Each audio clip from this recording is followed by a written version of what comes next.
ભાવનગરમાં છેલ્લા 15 વર્ષમાં કેન્દ્રીય મંત્રીઓએ પ્રજાને બતાવેલા દિવ્ય સપનો પૈકી એક પણ સાકાર થયું નથી. James and jewellery park, CNG port, Alang scrap yard સહિતની યોજનાઓની વાતો ફક્ત હથેળીમાં ચંદ્ર દર્શન સમાન સાબિત થઈ છે.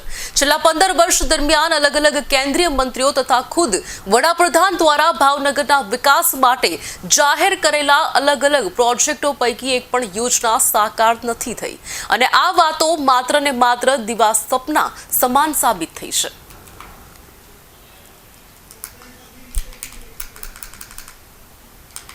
ભાવનગર શહેર જિલ્લાને પણ અન્ય મહાનગરોની હરોળમાં સમાવવા માટે વખતો વખત સરકારી કાર્યક્રમ કે ચૂંટણી પ્રચાર દરમિયાન ભાવનગર આવેલા કેન્દ્રીય મંત્રીઓ તથા વડાપ્રધાન ખુદ દ્વારા જાહેરાત કરવામાં આવેલ અલગ અલગ યોજનાઓ પૈકી એક પણ યોજના છેલ્લા 15 વર્ષમાં ફળીભૂત થઈ નથી. કેન્દ્ર સરકારે ભાવનગરની જનતાને એકથી એક ચડિયાતી એવી 8 થી વધુ યોજનાના ચાંદ સિતારા બતાવ્યા હતા, પરંતુ આ વાત માત્ર ને માત્ર ગાય વગાડી છે. વાસ્તવિક કોઈ પરિણામ આવ્યું નથી. વડાપ્રધાન મોદી તેમજ કેન્દ્રીય મંત્રી મનસુખ માંડવિયાએ જણાવ્યું હતું કે ભાવનગરના કોસ્ટલ એરિયાને ધ્યાનમાં રાખીને ભાવનગર શહેર સમીપ આવેલા નવા બંદર ખાતે સીએનજી પોર્ટ કાર્યરત થશે. દક્ષિણ ગુજરાતથી સીએનજી ગેસ આ પોર્ટ પર લાવવામાં આવશે અને અંતેથી કહી શકાય કે સૌરાષ્ટ્ર તથા રાજ્યના અન્ય નગરોમાં સપ્લાય કરવામાં આવશે. એવી જ રીતે અલંગ ઉદ્યોગને ધ્યાનમાં રાખીને વાહનો સ્ક્રેપ કરવા માટે, રિસાયકલ કરવા માટે એક નવો ઉદ્યોગ આકાર લેશે.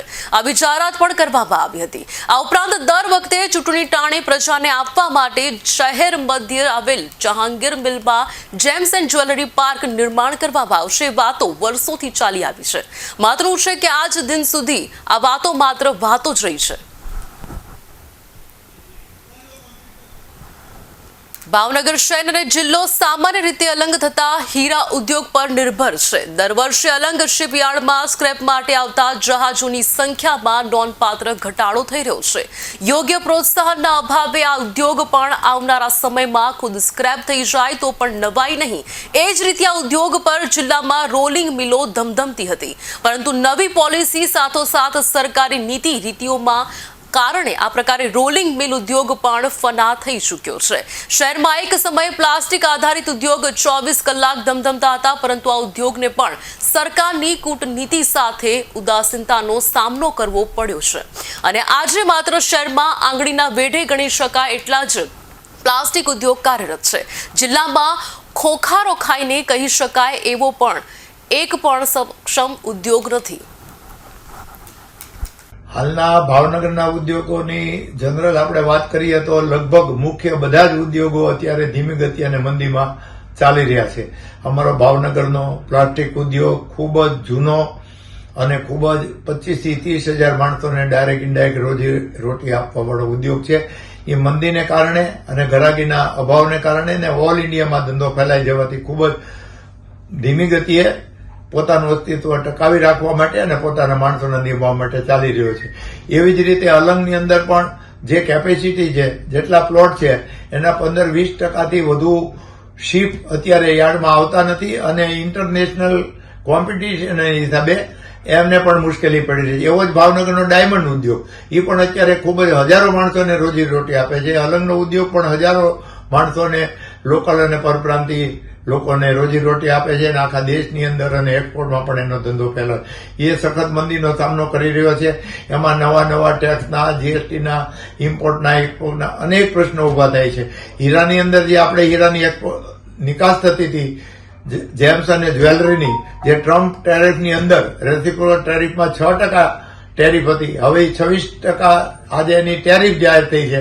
તો એક્સપોર્ટમાં પણ એની ગતિ મંદ પડી જશે અને સમગ્ર રીતે જોતા જે રોજગાર લક્ષી અને ભાવનગરનું અર્થતંત્ર, વિકાસ અને વેપાર ઉદ્યોગને ઉપયોગી થાય એવા તમામ મુખ્ય ઉદ્યોગો ભાવનગરના ડાયમંડ, અલંગ, પ્લાસ્ટિક અને અન્ય કેમિકલ, એન્જિનિયરિંગ, પ્લાસ્ટિક મશીનરી બનાવવાવાળા તમામ ઉદ્યોગો એટલી મંદીમાં ચાલી રહ્યા છે કે સમગ્ર અર્થતંત્ર આપણું ભાવનગરનું અત્યારે મંદ ગતિમાં આવી ગયું એવું મને લાગે છે. સર, વાત કરીએ જેમ્સ એન્ડ જ્વેલરી પાર્ક બનાવવાનો હતો, અલંગમાં સ્ક્રેપ યાર્ડ બનાવવાનો હતો અને હાલ રોલિંગ મિલની શું પરિસ્થિતિ છે?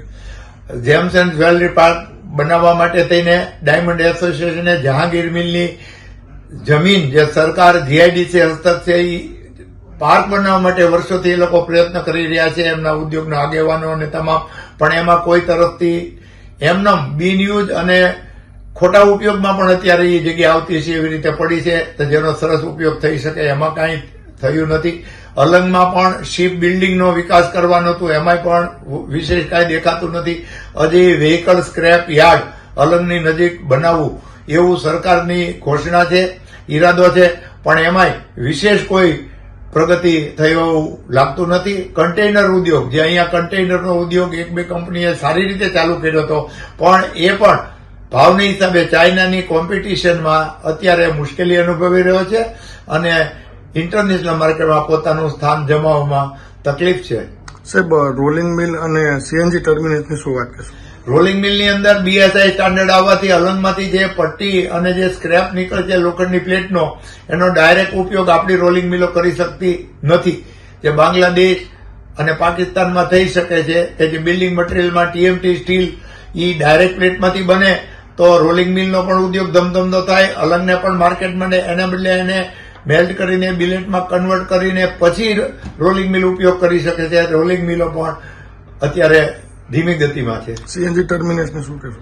સીએનજી ટર્મિનેશનનું ખૂબ જ કામકાજ છે અને એકદમ મોટા પાયા ઉપર ભાવનગરનો વિકાસ થશે.